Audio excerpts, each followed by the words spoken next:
Assalamualaikum. In today's lecture, we are going to discuss skeletal muscles का structure. Skeletal muscles नाम से पता चल रहा है वो muscles हैं जो skeleton के साथ attached होते हैं. तो ये क्या करेंगे? ये help करवाते हैं in the movement of skeleton. They are attached to the bone by a bundle of collagen, non-elastic fibers known as tendons. Bones के साथ कैसे attached होते हैं? Bones के साथ ये skeletal muscles attached होते हैं tendon से. अब हम देख लेते हैं structural components of skeletal muscles. Structural component में सबसे पहले आपको ये बताना चाहिए कि जो स्केलेटल मसल है वो मस्कुलर बंडल से बना हुआ है. Then the muscular bundles are formed by the muscular fibres. Muscle fibres contain the myofibrils. Myofibrils के अंदर जो कॉन्ट्रैक्टाइल यूनिट प्रेजेंट है that is the sarcomere. Sarcomere के अंदर प्रेजेंट होता है मायोफिलामेंट. अब सार्कोमेयर हमारे पास है क्या? It is the smallest contractile unit of muscle fibers. Muscle fibers का smallest contractile unit है. Myofilaments के अंदर आ जाते हैं actin and myosin. मतलब myofilaments further have two types that include the actin filaments and the myosin filaments. अब हम skeletal muscles की coverings discuss कर लेते हैं. एक्सटर्नली जो मसल है वो एक कनेक्टिव टिश्यू रैपिंग से बाइंड है, इसका नाम है एपिमाइसियम. देन जो फेसिकल्स है वो क्या होते हैं कि मसल जो है वो डिस्क्रीट बंडल्स के अंदर डिवाइडेड है. जो मस्कुलर बंडल्स हैं they are basically the fascicles, और जो फेसिकल है उसको पेरीमाइसियम ने सराउंड किया हुआ है. Each muscle fibre with in the fascicle is surrounded by the endomysium, और फिर एंडोमाइसियम है जो फेसिकल के अंदर मसल फाइबर है उसको एंडोमाइसियम ने सराउंड किया हुआ है. एक्सटर्नल कवरिंग है एपिमाइसियम. मस्कुलर बंडल्स यानी फेसिकल्स की जो कवरिंग है वो है पेरीमाइसियम. देन मस्कुलर फाइबर्स की जो कवरिंग है दैट इज एंडोमाइसियम. इस डायग्राम में हम देख रहे हैं ये हमारे पास एक स्केलेटल मसल है. स्केलेटल मसल की आउटर मोस्ट कवरिंग जो है यहाँ पर this is bounded by the epimysium. Then there are the fascicles. Fascicles को किसने सराउंड किया हुआ है? पेरीमाइसियम ने. फाइनली जो मस्कुलर फाइबर्स हैं उनको एंडोमाइसियम ने सराउंड किया हुआ है. मायोफिब्रिल्स हमारे पास होता है, उनका डायमीटर है 1 to 2 micrometer. It has a series of dark and light bands. Light bands और डार्क बैंड्स की सीरीज से बना हुआ है myofibril. Each dark band is called A band. A band जो होता है वो डार्क बैंड के लिए होता है. इट इज एनआइसोट्रॉपिक, ए फॉर एनआइसोट्रॉपिक, और जो ए बैंड है वो लाइट को पोलराइज भी कर सकता है. Then there are the light bands. Light bands को बोलते हैं I band. I is for isotropic and it cannot polarize visible light. अब हम मायोफिब्रिल्स की एक डायग्राम देखेंगे. इस डायग्राम में आप देख सकते हैं सबसे पहले ये सेंटर में डार्क बैंड्स प्रेजेंट है, साइड पे लाइट बैंड्स प्रेजेंट है.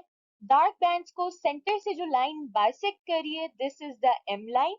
लाइट बैंड्स को जो लाइन बाइसेक्ट कर रही है it is the Z line. Dark bands का एक रीजन है जो लाइटर है, इससे पॉइंट आउट किया हुआ है एच जोन से. एच स्टैंड्स फॉर हील, और हील का मतलब होता है ब्राइट. मायोफाइब्रिल्स के अंदर जो ए बैंड है उसको बाइसेक्ट करिए एक M line. The I band on the other hand has a mid line the Z line. I band को मिड लाइन है जी लाइन, ए बैंड को बाइसेक्ट करिए M line.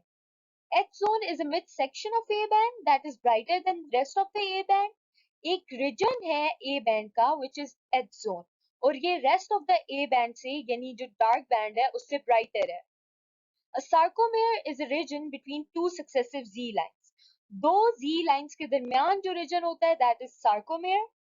It is the smallest contractile functional unit of muscle fibers. अगर आपसे पूछ ले MCQ में कि smallest contractile functional unit कौन सा है muscle fibers का, that is sarcomere. Let's discuss the ultrastructure of myofilaments. Myofilaments जो है वो thick और thin filaments से बने हुए हैं. जो थिक फिलामेंट्स है पहले उनको डिस्कस करेंगे. थिक फिलामेंट्स का डायमीटर होता है 16 नैनोमीटर, और जो प्रोटीन इनको बना रही है उसका नाम है myosin. Each myosin has a tail and two globular heads. एक टेल है उसके पास और दो ग्लोबुलर हेड्स हैं. Myosin tail consists of two long polypeptide chains coiled around each other. Myosin tail के अंदर दो लॉन्ग पॉलीपेप्टाइड चेन्स हैं जो एक दूसरे के अराउंड कॉइल हुई होती हैं. 300 myosin molecules are bundled together in each thick filament. Thick filament के अंदर 300 myosin molecules होते हैं. Tails of myosin form the central part of thick filaments. Thick filaments का central part tails बनाएंगी myosin की, whereas their heads face outwards. और head जो होगा वो outward face कर रहा होगा. Their heads are sometimes called cross bridges. जो heads होते हैं उनको cross bridges बोलते हैं. क्यों बोलते हैं?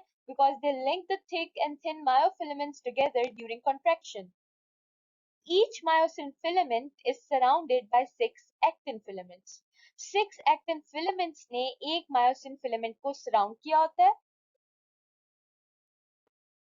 Now we are going to discuss the thin filaments. Thin filaments का diameter is 7 to 8 nanometer. It is composed of 3 proteins. Thin filaments 3 protein से बने हुए हैं और जो thick filament था वो सिर्फ एक myosin protein से बना हुआ था. कौन कौन सी proteins हैं जो thin filaments बना रही हैं? Actin, tropomyosin and troponin. The actin molecules are arranged in two chains which are twisted around each other. जो actin molecules हैं वो दो chains की form में present हैं और वो दोनों chains एक दूसरे के around twist हुई हुई हैं, coil हुई हुई हैं. Actin has a subunit that is G-actin और G-actin हमारे पास actin का subunit है. Thin filaments में actin को तो discuss कर लिया. Next is tropomyosin. Tropomyosin जो है वो दूसरी प्रोटीन है जिसके दो strands जो है ना twist around हुए होते हैं actin के इर्द गिर्द. पहले actin होगा उसके दो strands होंगे, फिर tropomyosin होगा उसके दो strands होंगे जो actin के इर्द गिर्द twist हुए हैं. Tropomyosin is disposed in such a way that it covers myosin binding sites on actin. Tropomyosin actin पे इस तरीके से प्रेजेंट है कि actin के ऊपर जितनी भी myosin binding sites होती हैं वो covered होती हैं, मतलब myosin bind नहीं हो सकता actin के साथ. Troponin is the other major protein और जो last protein हमारे पास रह गई थी thin filaments की, that is troponin. It is basically a 3 polypeptide complex. 3 polypeptide से मिलकर बना हुआ है ये. The 3 polypeptide complex troponin has TNI, TNT and TNC. TNI is the inhibitory subunit that binds to actin. Inhibitory subunit है जो actin के साथ bind करता है. TNT binds to tropomyosin and helps to position it on the actin. Tropomyosin के साथ कौन bind करेगा? TNT bind करेगा और क्या करता है उसकी positioning को help करता है actin के ऊपर. TNC binds with calcium. ये calcium के साथ bind कर जाता है. Both troponin and tropomyosin control the actin-myosin interactions. Troponin और tropomyosin दोनों control करते हैं actin-myosin interactions को. अब हम एक डायग्राम देखेंगे मायोफिलामेंट्स की. इस डायग्राम में सबसे पहले आप देख रहे हैं नीचे थिक फिलामेंट्स प्रेजेंट है. थिक फिलामेंट्स बने हुए हैं मायोसिन से. Then there are the thin filaments. Thin filaments बने हुए हैं सबसे पहले 2 स्ट्रैंड्स ऑफ एक्टिन से, ये जो ब्लू कलर के स्ट्रैंड्स हैं. देन उसके ऊपर 2 स्ट्रैंड्स प्रेजेंट हैं ट्रोपोमायोसिन के जो एक्टिन के अराउंड ट्विस्ट हुए होते हैं. और फिर ट्रोपोनिन. ट्रोपोनिन एक 3 पॉलीपेप्टाइड कॉम्प्लेक्स है जो बना हुआ है TNI से, TNT से एंड TNC से. जो स्केलेटल मसल्स की सेल मेम्ब्रेन होती है उसको बोलते हैं सार्कोलीमा. सार्कोलीमा पेनिट्रेट करती है सेल्स के अंदर और एक hollow elongated tubule which is called the T tubule or the transverse tubule is formed by the sarcolemma. Thousands of T tubules of muscle cells form the T system. जब ढेर सारे T tubules मिल जाते हैं muscle cells के तो वो सारा T system बना देते हैं. Triads are formed by T tubules and terminal portion of adjacent envelope of sarcoplasmic reticulum. Triads एक स्ट्रक्चर है जो हमारे पास T tubules से बन रहा है और टर्मिनल पोर्शन जो है sarcoplasmic reticulum के envelope का उससे बन रहा है. I hope today's lecture was clear.